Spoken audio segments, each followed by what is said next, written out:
Good Tuesday morning, Mid-Michigan. I'm First Alert meteorologist Matthew Mondro coming to you with another First Alert update. Well, certainly the big thing that we have been tracking here for this morning has been that freezing fog that developed right around the Bay region. It's still in parts of the Thumb as well. Now, initially that had actually developed closer to the central Michigan region, and that did prompt some fog delays there. We had no full closures at any point, but still there were some delays there for some of those districts earlier this morning.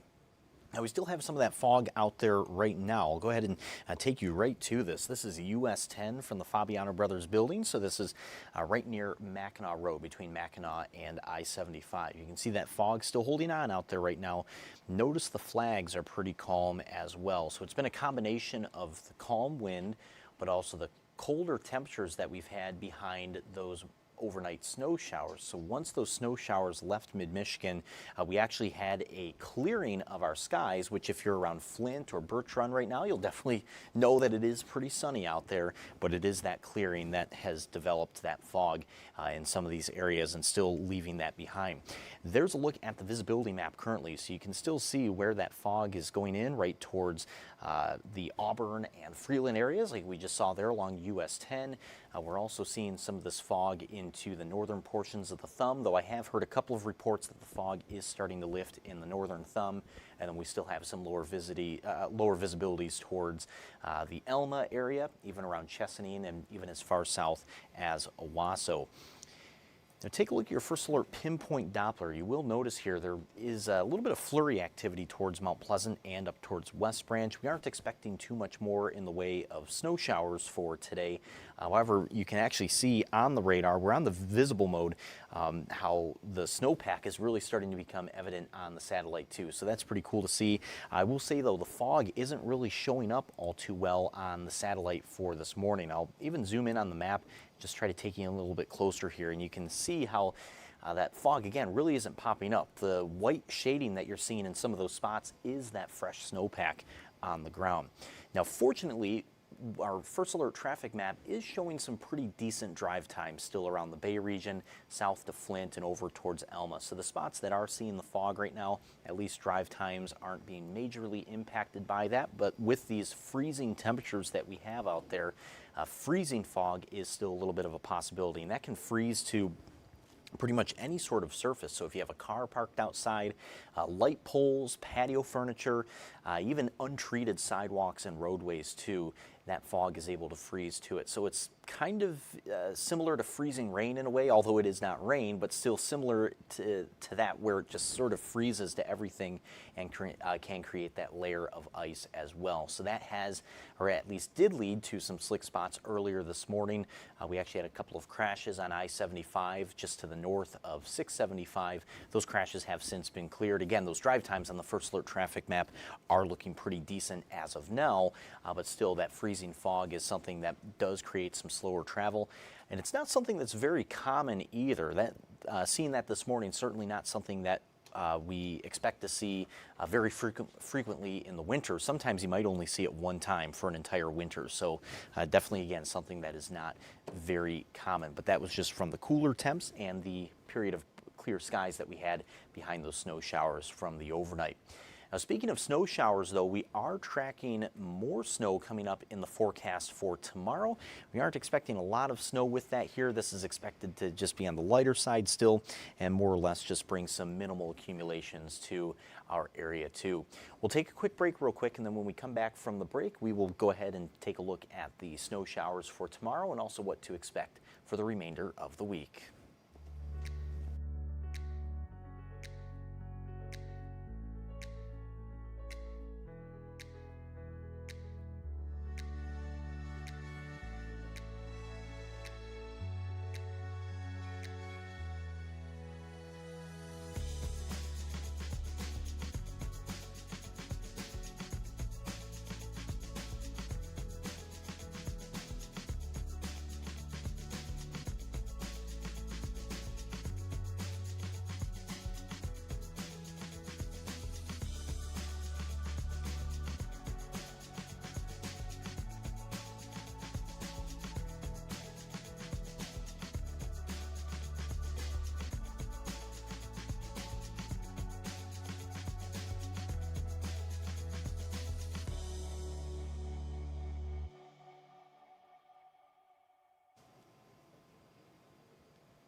Alrighty, welcome back from that break. So we are tracking some more scattered snow showers as we go into tomorrow, especially around midday and the afternoon.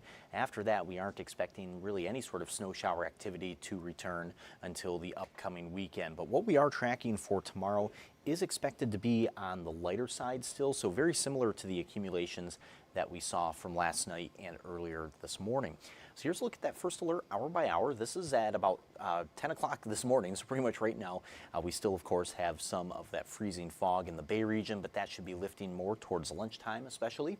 As we go into the afternoon, we could still have a little bit of sun, especially in the thumb as well. But then going into tonight, we'll just end up seeing the cloud coverage returning.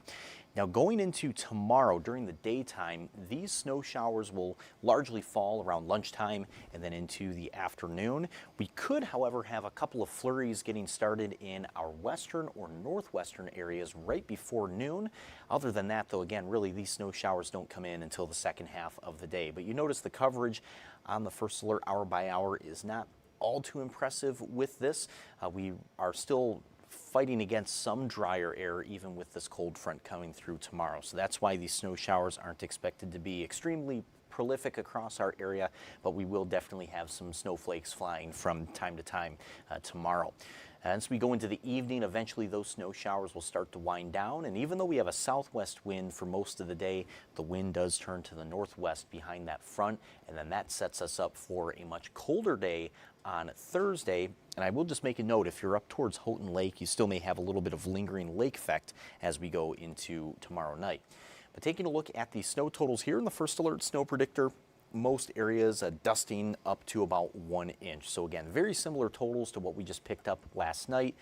Really not a groundbreaking amount of snow by any means either, but still enough that towards the end of the day tomorrow, you could potentially see a few slick spots on those roads. But one thing that we actually do have working for us tomorrow in regard to road conditions is the fact that we have highs making their way up to about 32 degrees, especially during the later afternoon. So road salt is going to be very effective for tomorrow. So I think our roads should actually fare even better than they did, especially compared to the weekend and even compared to what we saw with some of those road conditions earlier this morning as well. So that is one thing that is working in our favor with those snow showers for tomorrow. And notice that we have breezy there on the 7-day forecast too. That northwest wind, or rather even before it's northwesterly, but even our southwest wind will have some gusts between 25 and 30 miles per hour. While we don't really expect widespread snow squalls, just given the fact that we'll have that stronger wind and some of the snow showers falling, that could lead to some brief reductions in visibility. So that is something that we do want you to keep in mind if you're traveling tomorrow. But know that if you do happen to encounter that tomorrow, that is expected to more or less be short-lived at any given point.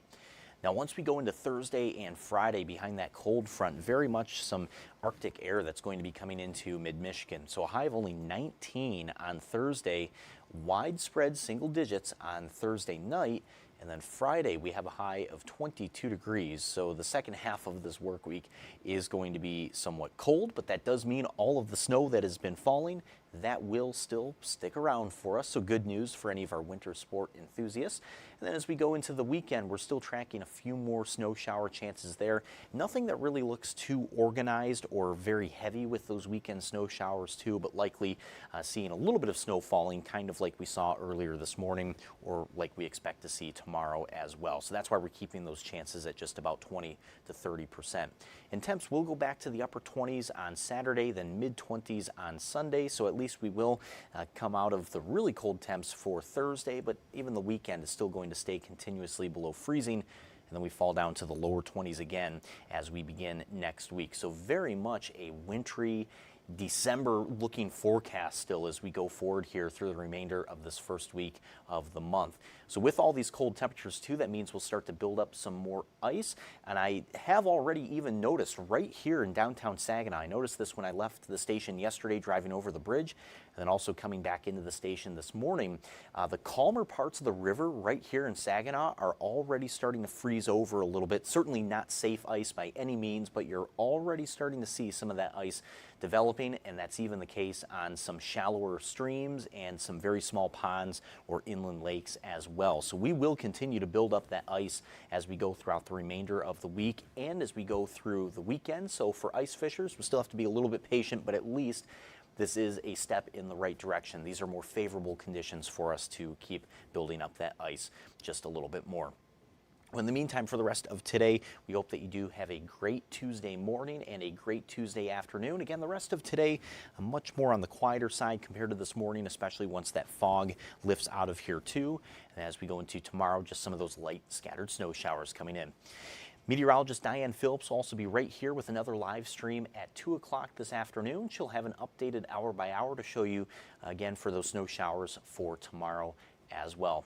We hope you have a great Tuesday afternoon as well, and we'll see you next time.